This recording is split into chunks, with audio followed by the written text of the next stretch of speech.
Over years and years of evolution, our bodies have developed a system of alarms, protective measures to help us when things go wrong. Thousands of years ago, the pressures that we faced would have been life or death. I'm talking getting mauled by a bear, eating poisonous berries, falling off a cliff, so our eyesight was worse. Nowadays, however, the challenges that we face aren't that deep. There are things like pressures at work, relationships, internal dilemmas. Needless to say, these things aren't gonna immediately kill us. The gag is though, your body does not know the difference. When you're stressed, whether it's a stress from seeing a snake about to eat your face or stress because you have a deadline at work, your body is sending off those same responses. So oftentimes we are sitting in emergency mode, in survival mode. I'm getting chased by a lion mode, and we don't even realize it. Life has such a crazy way of being so all-consuming that we don't even recognize our feelings or process them until weeks, months, for some people even years later. But as we know, the body keeps score, so it's best in times of stress to address and remediate it as quickly as possible. Like I said though, you may not even know you're there, so in this video, I'm gonna give you some signs that you might be in emergency mode and what to do to get back into flow.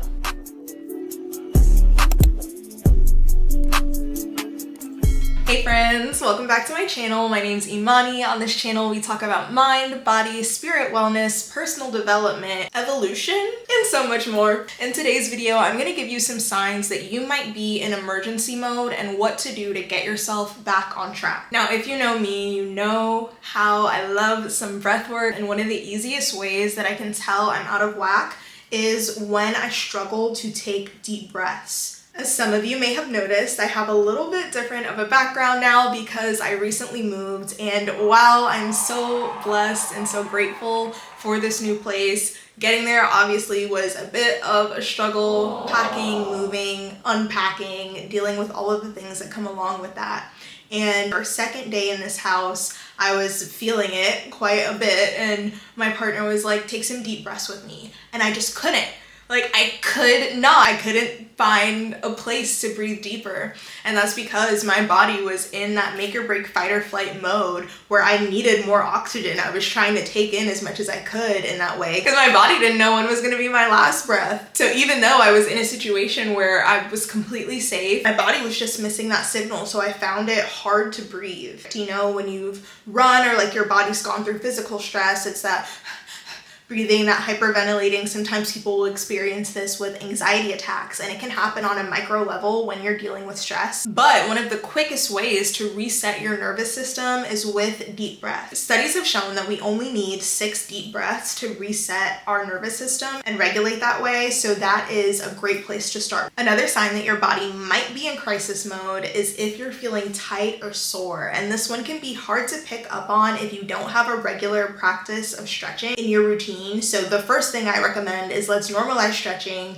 Please be able to touch your toes at 70 years old. I think we are all worthy of that. And when you're in survival mode and not really engaged with your body and present in the moment, you can often unconsciously be holding things in, be clenching, be tight. And I've talked about this on my channel before, but bringing in awareness to that is super important to regaining some presence in the moment and just being a little bit more mindful and calm as you navigate through what might be a stressful or a hard situation. And the final signs that I want to touch on is a lack of sleep and a lack of self-care. And sometimes the lack of sleep is not even on purpose. If you've just been finding it hard to go to sleep, if you've been finding it hard to wake up and start your day, that could be a sign that your body is wanting you to shut down because it thinks it's in danger. And that lack of energy can so often turn into a disregard for self-care, disregard for maintenance, and some of the things that used to enjoy putting your little fit on, and now it just feels like a lot of work. That's a sign that you might need to slow down or that something is up. Now, as I've been talking about these signs of being in crisis mode, I've been sprinkling in some ways to help, but the biggest and most important, the only thing really that you need to do to help yourself is to establish a routine. Now, don't click off, okay? It doesn't have to be anything super complicated, but it's important that you establish a baseline so that you know when things are off. How are you gonna know that you're not getting enough sleep unless you have a set amount of sleep that you get every night?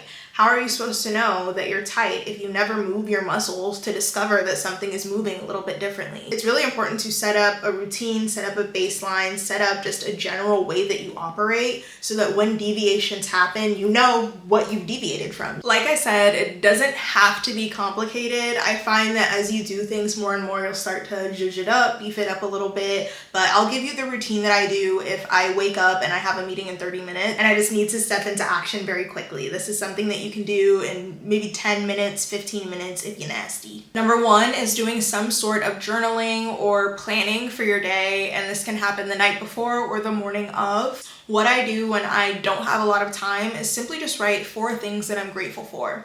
And a way to use this as a meter is if you find that you're maybe struggling to come up with things, that's a sign that you're not plugged into a very positive mindset if you're struggling to find things that you're grateful for. Number 2 is some sort of yoga or stretching. On my earliest mornings, sometimes this just looks like a quick yawn, get up, touch the toes, stretch out the back, and we move. If you want to do something longer, I love Yoga with Adriene. Do one of her flows, maybe hold a certain pose, whatever you might need. And with yoga poses, I find that Shavasana is deceptively healing.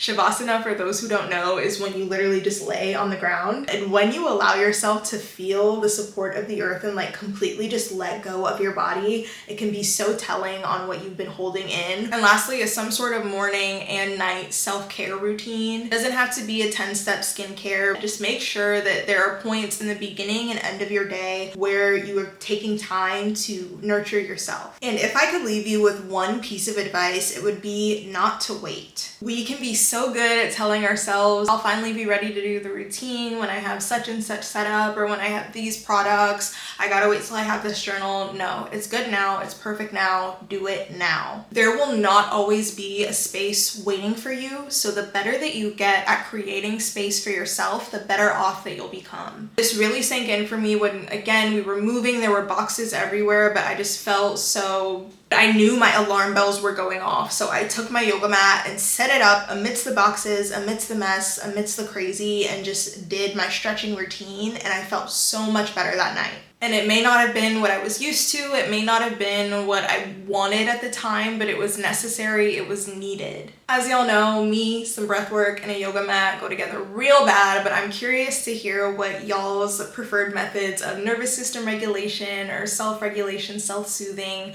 whatever you'd like to call it, what do you do to keep yourself sane? Please let me know, because I'm always wanting to add some new things to my routine, try different hats on and see what works, and I encourage everybody to do the same. We all have a lot to learn from each other. I hope in this video you learned something from me. If you enjoyed it, please subscribe so you can see the next time that I post. I'll meet you there. Bye.